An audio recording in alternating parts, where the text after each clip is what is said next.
So I really try to get my clients on a plan for 5 years from now. Like, what is your goal? How do you want to feel in 5 years? What's your goals aesthetically? And Mhm. let's get you there. And every single time in that conversation is going to be longevity and how can we stimulate collagen? Welcome to the Beauty Talk podcast, where we feature how the best medical practitioners help their patients to look better, younger, and healthier. Now, enjoy the show, and here's your host. Daniel Gao here. I'm the host of Beauty Talk. We feature the top medical practitioners in health and beauty, both inside and out. I have Jodi Talarico, a leader in aesthetics and wellness with 22 years of nursing experience across plastic surgery, cardiac surgery, reconstructive surgery, and medical aesthetics. She's the founder and CEO of Aesthetica Med Spa in Charlotte, as well as the visionary behind Renew Sauna and Wellness in North Myrtle Beach, expanding her impact into luxury wellness and holistic health. A certified injector, graduate of the National Laser Institute, and current nurse practitioner candidate, she blends medical expertise with entrepreneurial drive. Recognized by Power Magazine as Woman of the Month, she is redefining beauty, confidence, and wellness in every space she touches. So, Jodi, welcome and glad to have you here. Thank you. Thanks for having me. Happy to be here. Yes, I'm curious, how did you first get interested in medicine? Let's start there.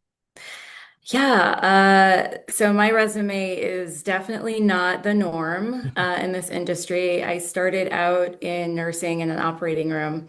And the reason that I got into nursing was because I had a son who was very premature Mm. at 27 weeks, and I spent months and months at the hospital. Mm. He's 6'1" now, very healthy, That's good. but spent a lot of time in the hospital in the NICU unit, and originally wanted to be a NICU nurse.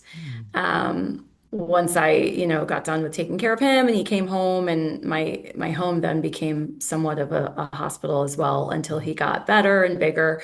So that sparked my interest in nursing. I originally was in advertising, and when I took some time off to take care of him, I realized I had no interest in advertising, but I was very interested in medicine. So I went to nursing school with a toddler and pregnant, Oh, and wow. graduated from nursing school. Yeah, very Wow. difficult time, but Uh, I did it.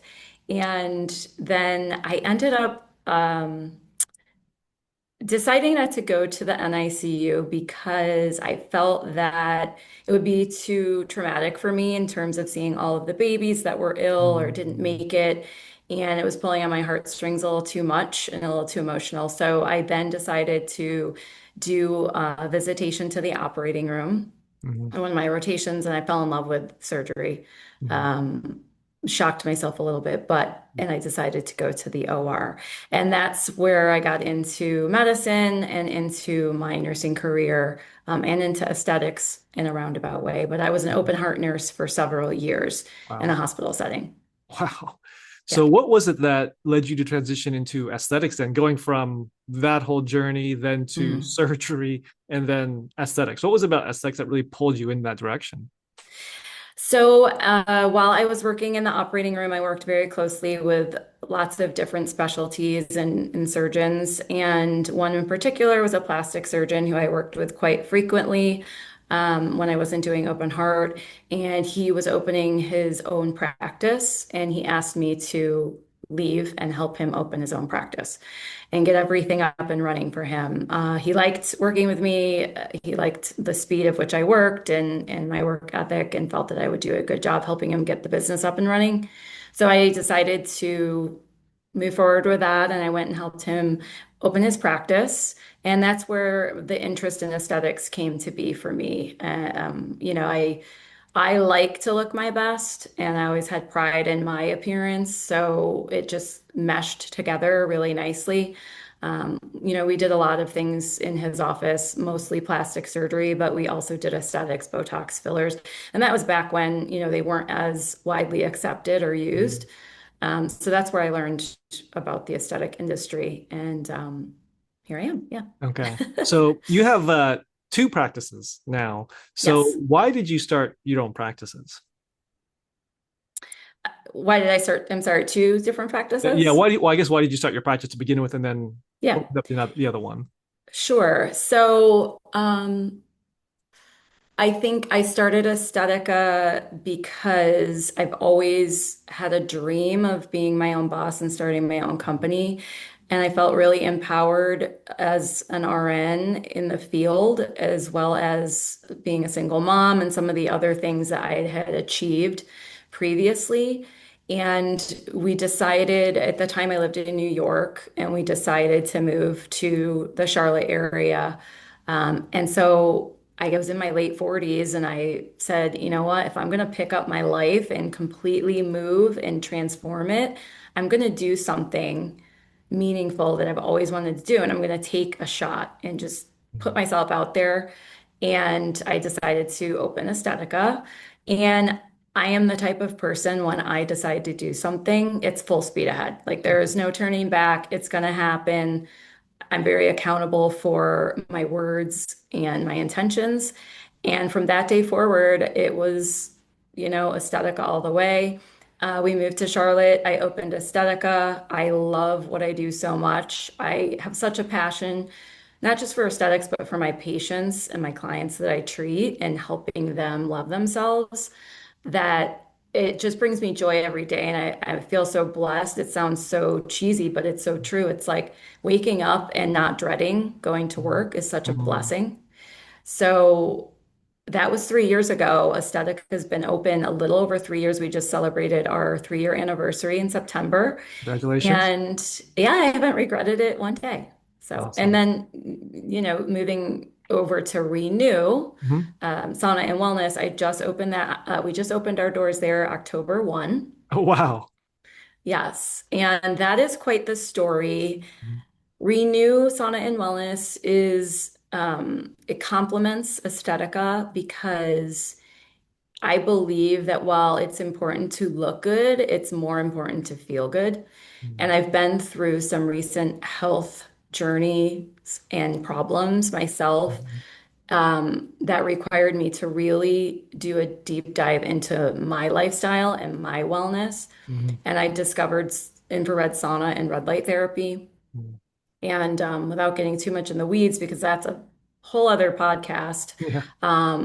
I was exposed to toxic mold Oh, and had mold illness.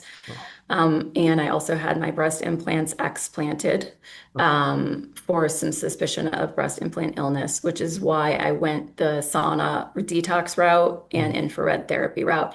Mhm. And quite frankly, it's changed my life. Mhm. I feel the best I've ever felt. I'm 50 years old. I'm probably in the best shape of my life Wow.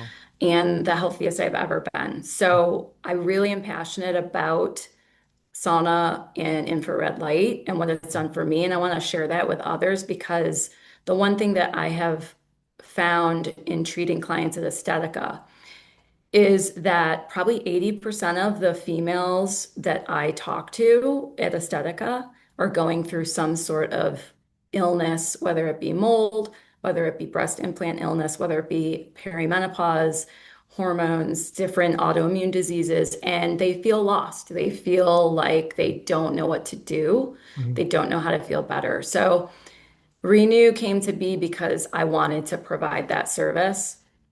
Um, and I think that Aesthetica and Renew complement each other so well because Mhm. it's not just about exterior, it's Yeah. about what you feel like inside as well. It's the whole package, inside and out. Yeah, Okay.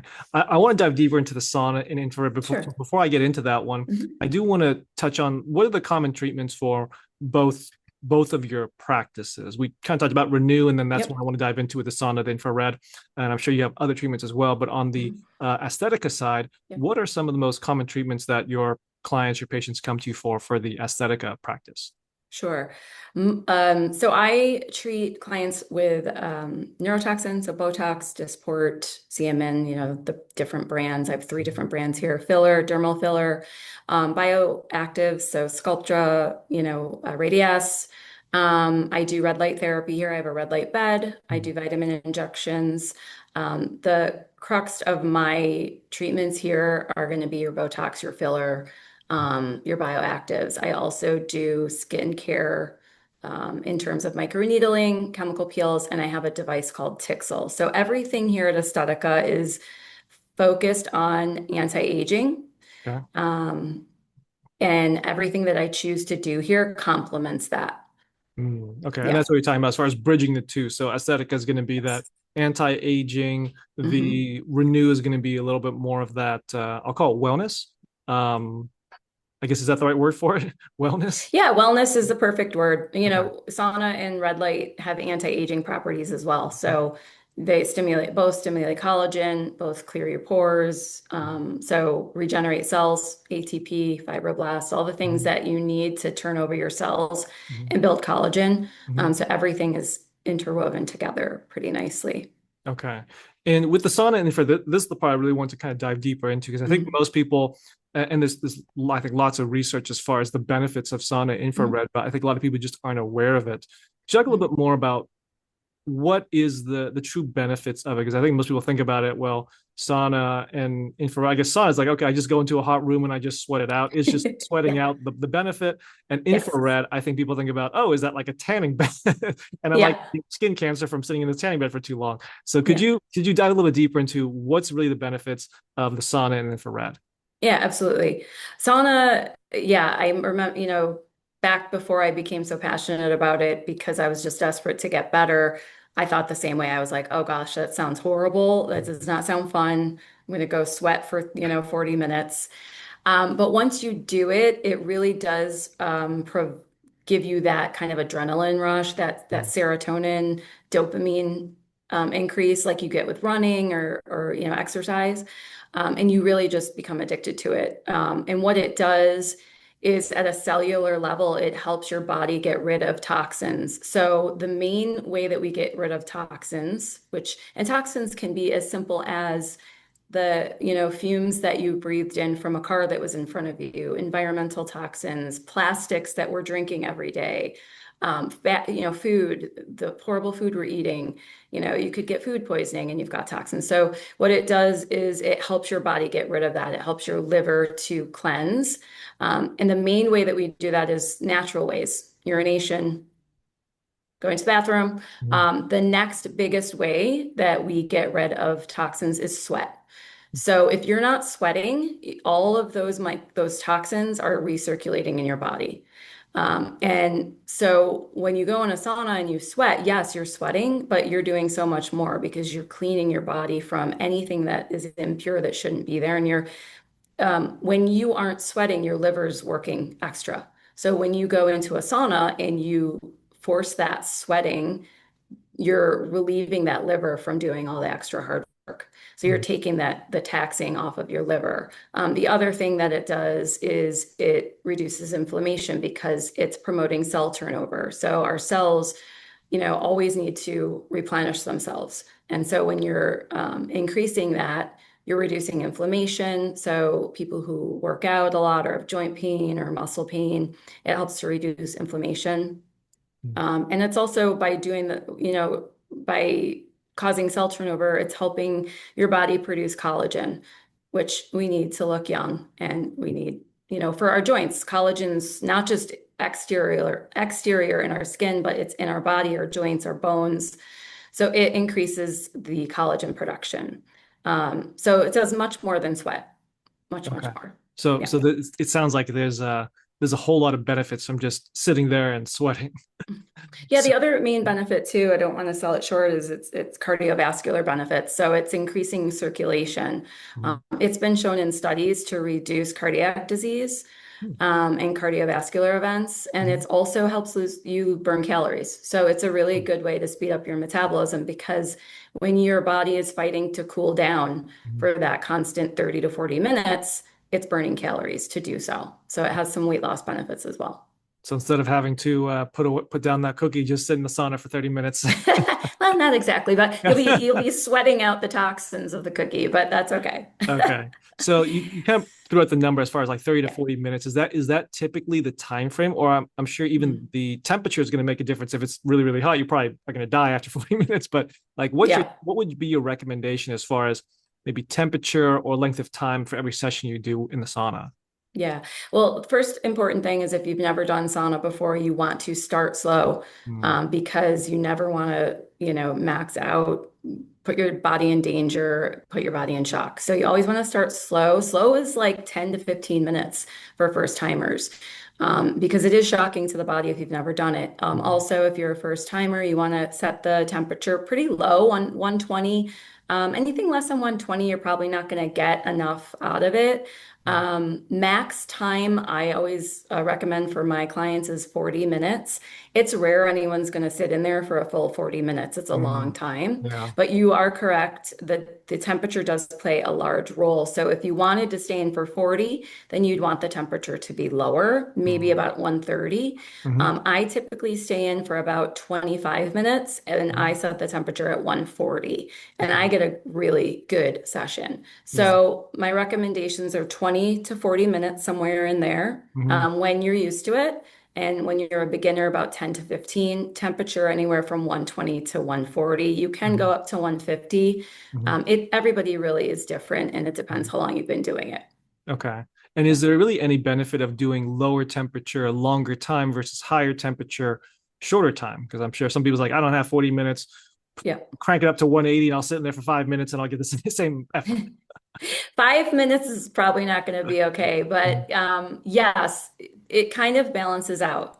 So, one of the rules of thumb is if you're feeling particularly off that day, or maybe it's really hot outside, you Mhm. probably want to do a little bit less, maybe 15 minutes at 130, 135. You're Mhm. going to get the same benefit as if Mhm. you did, you know, I don't know, 10 minutes at 145. So they kind of offset each other. So Okay. what I mean by that is the longer time you stay in, you can have less heat. Mhm. And the less you stay in, you can have high heat. But keep in mind, you have to get your body to that level where it's sweating, and that takes at least 10 minutes. So Okay. anything less than 10 minutes is not going to really do what you need it to do. Okay. So I guess is the end goal really just trying to get a good sweat in and really kind of no matter the temperature or the time, as long as you get a good sweat in, that's really the end goal that you're trying to aim for. Yeah, the end goal is really you want your body to be exposed to that high heat for a period of time so that it can do what it needs to do. Okay. Increase circulation, cell turnover, Mhm. all those things. But yes, in essence, Okay. yeah. And then what about frequency? Like how many times per week is a recommendation? Should I be doing this every day? Should I just do it once a week? Like what's kind of an ideal situation? Ideal times a week is four. Mhm. And that's what the studies that you'll read online or read about in journals and so forth will show you that four times is kind of the magic number. Anything is better than nothing, I tell people. So Mhm. once, twice a week is fine. Four times is ideal and your goal. Nobody should be doing it every single day Mhm. because your body needs rest. It's like exercise. You have to give your body rest because the sauna is going to tax your body in a good exercise, but you do need rest time. So, I mean, I'm addicted to it. I have to force myself to not do it. It feels that good. Yeah. I feel incredible after it, and but I literally have to remind myself like your body needs a break. Even if Yeah. you don't feel like you need a break, take one. I can just imagine you walking by it every day and you're like, oh, today's my day off. It's I can't go in there. Yes, the opposite of what you might think, but Yeah. it's actually enjoyable. And I find for me, it's like alone time. It's Mhm. 25 minutes of peace. I'll meditate in there. I'll, think about things that I have to get done. But it's, for anybody that has a chaotic, crazy life, kids, family, jobs, it's 20, 25 minutes, 40 minutes of you time. Okay. Now I Yeah. want to touch on infrared, Mhm. because I think we went through the sauna pretty intensely. On infrared, is infrared about sweating as well, or is it different as far as the benefits and like what it does to you? It's different in that you probably won't sweat in an infrared light Hmm. bed. An infrared light therapy comes in all different forms. I used to have just a face red light. Now I've got the whole body red light, and it depends on the strength of the light. So medical grade red light, like the one I have from Platinum LED, penetrates to bone. Hmm. So that matters because there are red lights that, like the masks they sell online, like that's only going to get surface level. Hmm. So when you're looking to really, turn over those cells, detox, create more ATP formation, which is what's necessary to rebuild cells. You need a medical grade strength red light bed. And it's not going to make you sweat because it doesn't, the light is hot. Like if you touched it, it would feel Mhm. hot to you, but it doesn't emit enough heat to make your body hot. Mhm. So when you lay under it, you'll feel a little bit warm. I mean, it's Mhm. comfortable warm, but it's not like a tanning bed by any means. Yeah. And it's actually can't harm you. It's very harmless. And in fact, there are studies that show that it improves eyesight if you don't wear goggles in the bed. Now, I wear goggles because it's very bright, and I ask my clients to wear goggles. But there have been studies done that it improves night vision and different things.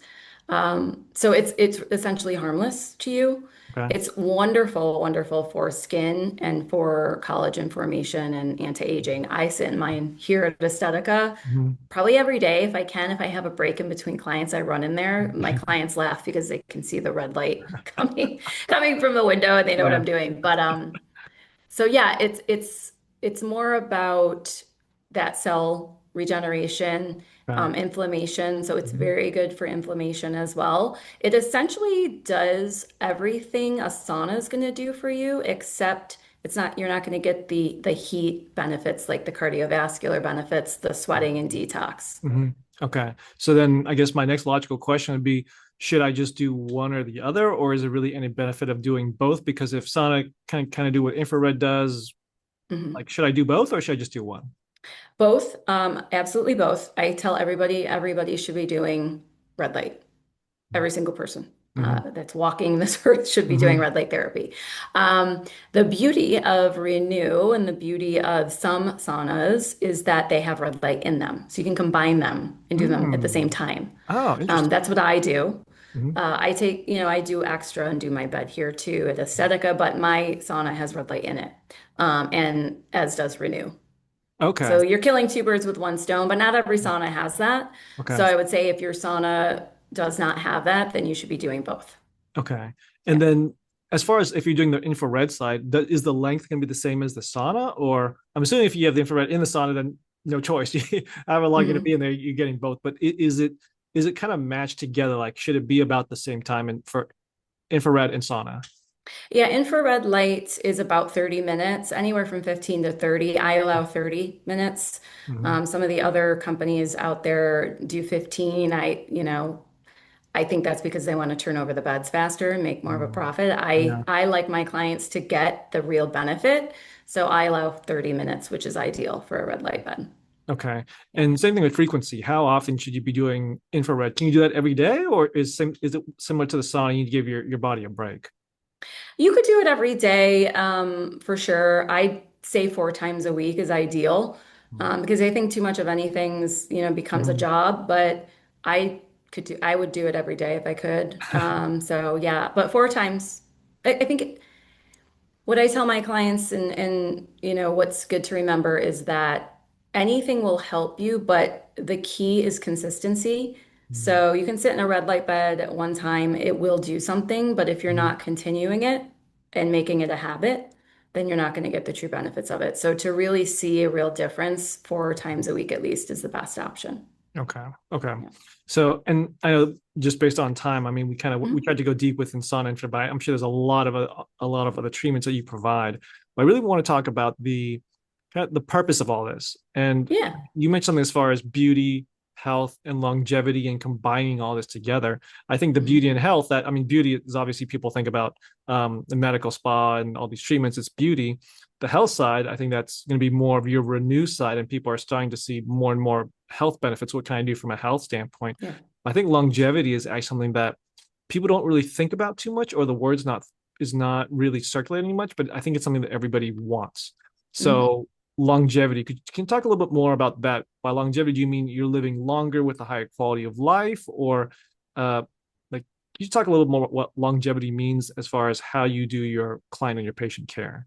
Yeah, absolutely. I was thinking about that today. I have moved with Aesthetica. I'll start there first. One of the things that I'm really working with clients on is longevity, and I'm really encouraging them to start thinking about not just what you're going to look like this second when you walk out of this door, but what you want to look like a year from now, 5 years from now, because if you can put filler in somebody's face all day long, but they're still going to age.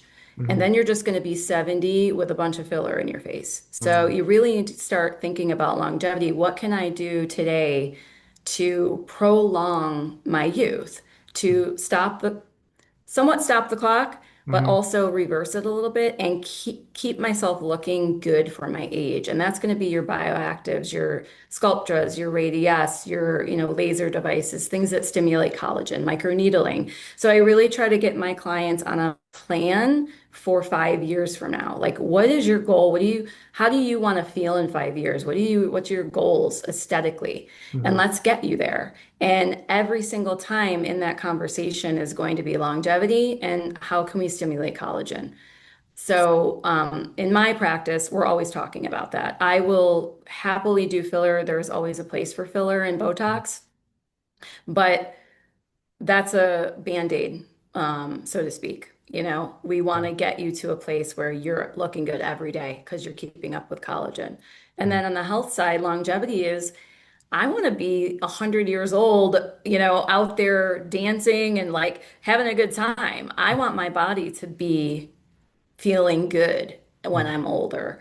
And I see so many times, whether it's, my parents or other people in my life where, they're 70 something years old and their knees are too bad. They can't do stairs or, Hmm. whatever the case may be. And I just think it's important to recognize that there are therapies out there like sauna, like red light, that we can be doing to prolong the longevity of our bones, of our body.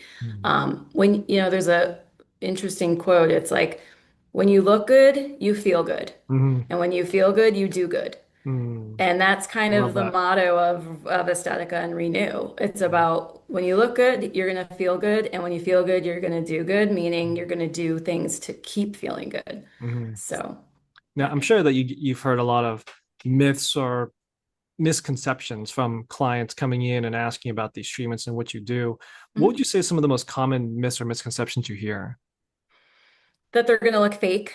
Mm. That's the biggest one. I do a lot of lip filler. I'm somewhat known for my lips in Charlotte. Mhm. Um, and I love doing lips. They're my favorite thing to do. But Mhm. the thing I hear every time is I don't want to look fake. They're Mhm. very afraid of that. And Mhm. that's partly because of the stigma from TV, from, what you see in the media, from celebrities who've had bad filler and other things.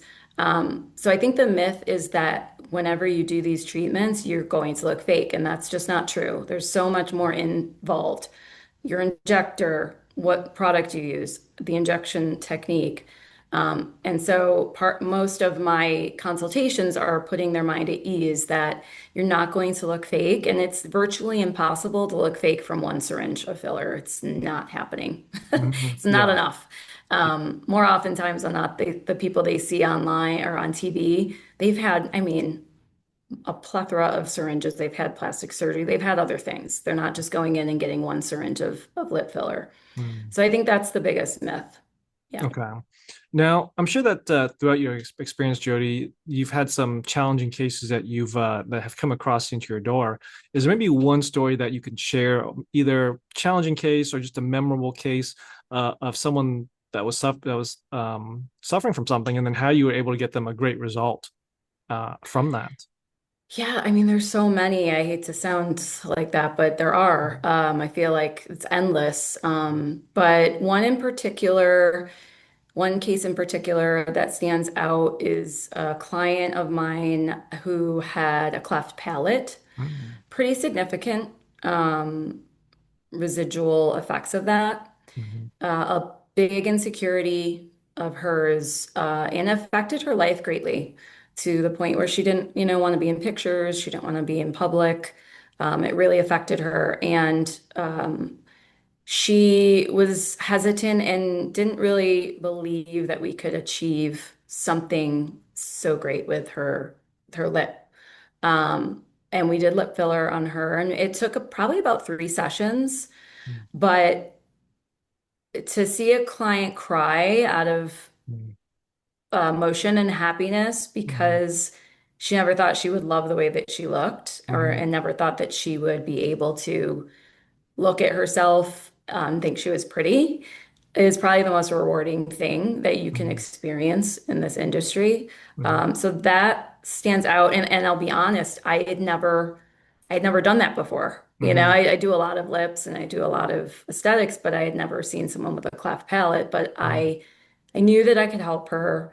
I knew I was skilled enough that I could get her, happier with her looks. And it came out amazing. I mean, Mhm. so that for me sticks out among others, but things, facial deformities, I've Mhm. treated a couple clients with Bell's palsy as well. Mhm.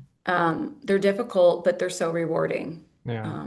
And I think people kind of forget about self-image disturbance and the way that that can affect someone.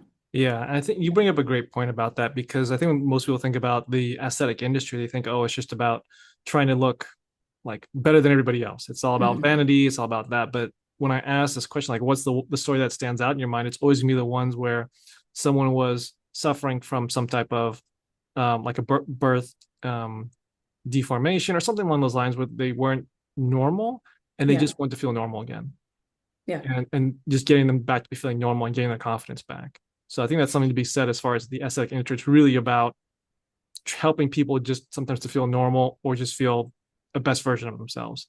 It's never about, oh, I want to look better than every other person out there. It's almost never about that. Yeah. That's the funny thing about this Yeah. beautiful industry is Mhm. almost all of the time it's people who have insecurities, and it might just be someone that has a thin upper lip, Mhm. but they're real and they can take their toll on somebody emotionally and mentally. Yeah. Yeah. Now, Jodi, where do you think the future of aesthetics is going?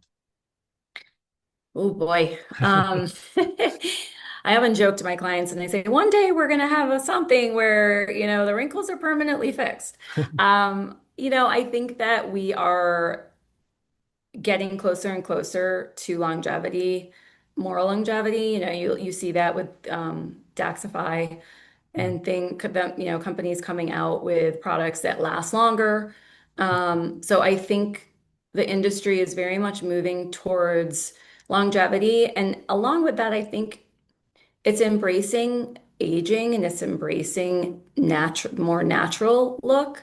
Mhm. So I think we're heading towards an age where we're not so much fixated on the big lips and those the Snapchat filter type Mhm. appearance, but we're getting more towards embracing looking good for your age. I think that's a good way to put it. It's like Mhm. I don't think people want to look 20 when they're 40. I think they just Mhm. want to look good for their age. And I think the industry is adapting Mhm. with the Sculptras and all the different things that, I don't want to spark a hot topic, but the PDGF and the different Mhm. PRP products and things that stimulate collagen rather than just, filling a face with volume.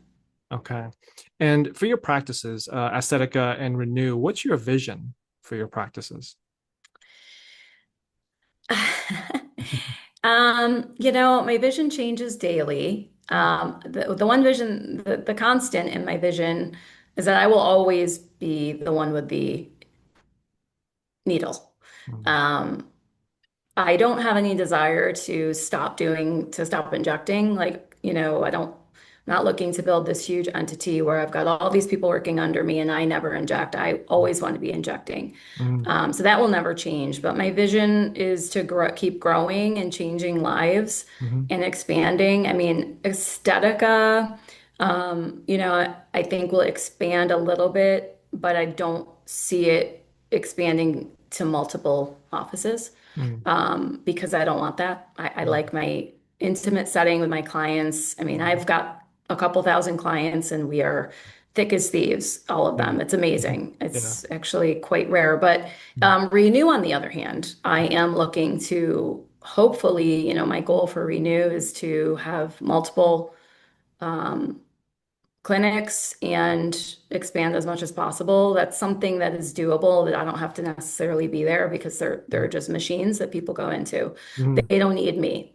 Mhm. Um, and I think that more people should understand the benefits of that, of sauna and of red light, and some other things too, just wellness in general. I think Mhm. functional medicine is on the rise. I'm really happy about that, even though I'm a Western medicine girl. But so yeah. Okay. Well, Jodi, I have one last question for you Okay. before I ask it. I want to point people to your websites at aestheticamspa.com and Yes. renew-sauna.com. Yes. Now, my last question Thank you. for you, Jodi, is what does beauty mean to you? Beauty to me means peace and happiness. Um, I think that is the meaning of beauty. If you feel peace within yourself and your soul and you are happy, then you're beautiful. And while I love doing all the things that I do and helping people feel great, I think beauty does truly start from within. And then anything is possible after that. Well, there you have it. Jodi sharing your expertise. So, Jodi, Thank where can you. people contact you in your practices? Best way to contact me is via text at my business number. For Aesthetica, it is 980-378-1855. I take texts, that's the best way. Or my email address, which is jodirn@aestheticamspa.com. And then Renew, best way to contact me is the Renew email, which is info@renew, renu-sauna.com. Awesome. Well, Jodi, this is awesome. Thanks for coming on, talking about the benefits of sauna and infrared, and just where you think the industry's going. It was a pleasure having you on. Wonderful. It was a pleasure being on. So nice to be here. Thank you. Thanks for listening to the Beauty Talk podcast. Any questions, please contact the practice directly with the contact information provided during the show. We'll see you again next time. Bye for now.